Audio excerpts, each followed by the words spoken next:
Yung mga pamangkin, one day na nakalipas at yung bumili rin tayo nito. Umutang din tayo nito. Ito yung painom ng kulay blue. Every day ito papainom. So ito matagal na daw itong gagamitin kasi marami. Ayan sila, wala pang namamatay so far after one day. And kita nyo yung ilaw, dinagyan na rin ni tatay ng sako paikot. Ayan o, so far no fatality pa. Kaya ito, painom to. So yan, although hindi naman ako nag-aalaga at pumunta lang ako dito dinadalaw, pero goods na goods. Masisigla sila at saka lahat ay kumakain at saka umiinom.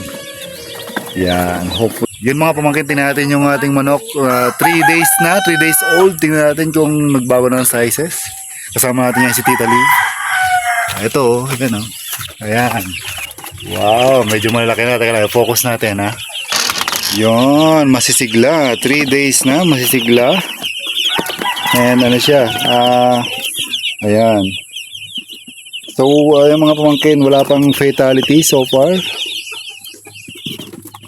Kaya ano, maganda. Ayun. So, after 10 days, titimbangan natin to kung ano na. Subukan natin timbangin kung ilang timbang na after 10 days. Ito naman mga pamangkin yung ating pinalaki doon sa likod ng bahay doon sa bayan. Ayan, nakatali na. And then ito pa yung isa dito. Ito yung kulay pula. Meron din tayo ditong gold. Ito naman yung gold natin. Kulay gold. Mayabang.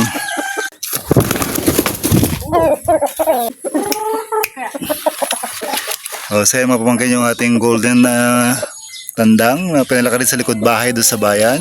Ito naman yung kay tatay na Kelso daw ang lahi nito. Ayan. Yun, yung mga maririnig nyo dito sa looban. Huni ng manok, huni ng ibon, tahimik.